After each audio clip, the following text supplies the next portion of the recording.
so Oscar winner Roger Ross Williams is having a moment. He's releasing a docuseries on the fashion models. He's releasing a documentary on racism in America. And now he's recently releasing his first narrative feature. Good morning, Roger. Good morning. How are you? I'm good. How are you? Good, good. So I'm tell us having a moment. about, oh, yes, tell us all about Cassandro. Cassandra's my first scripted feature.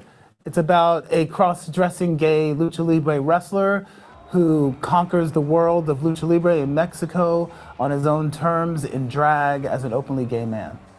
And I read an interview that you said Golden Globe winner Gael García Bernal was your one choice, the guy you knew was right for the role. How did you know that was him? He's one of the greatest actors in Mexico. He's done this before in a film called Bad Education for a great director named Pedro Almodovar. I've loved him ever since Y Tu Mamá También, and there was no one else for the role. He's an actor who just dives headfirst in, literally dives, he dives in the movie, he dives headfirst into his roles and really embraces them.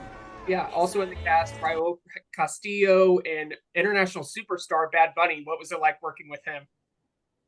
Bad Bunny's a really good actor and a really nice guy. He's actually very sweet and humble and shy. You wouldn't think so since he's the biggest pop star in the world, but that's, that's the way he is in real life. And he really was so great to work with and so easy to work with. That's the thing. I thought I would be really intimidated because I'm like, oh my God, I'm working with the biggest pop star in the world, but it wasn't like that at all. He's just like the nicest guy. We love to hear stories like that about the celebrities that we just idolize. So this isn't your first tale of Cassandro. You did a documentary short about him. When did you know that, okay, I want to do a narrative feature about his life? I knew that I wanted to do a narrative feature about his life the minute I met him almost. Like I just, obviously I had read his story in the New Yorker. The documentary was for the New Yorker, a short documentary. And so I already was inspired by his life, but when I met him in person, he had this incredible inner spirit and energy, and it was so positive. He had this positivity just pouring out of him.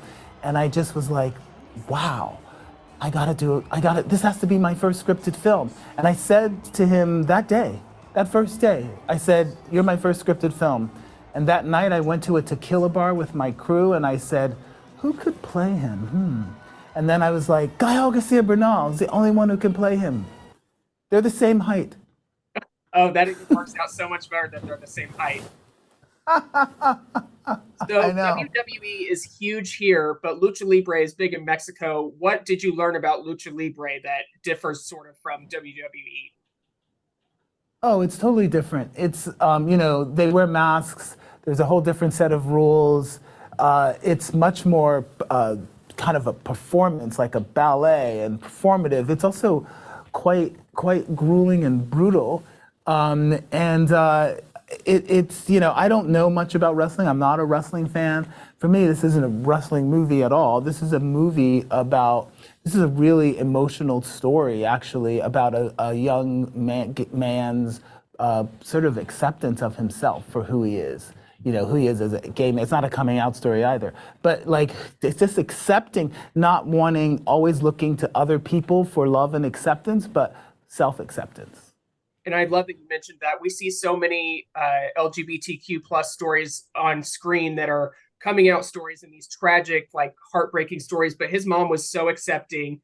And it's just so great to see that there are people out there that I literally just got chills thinking about it, that just have that support system, and you don't have to tell all the negativity and all the hard stories for people that need something like this.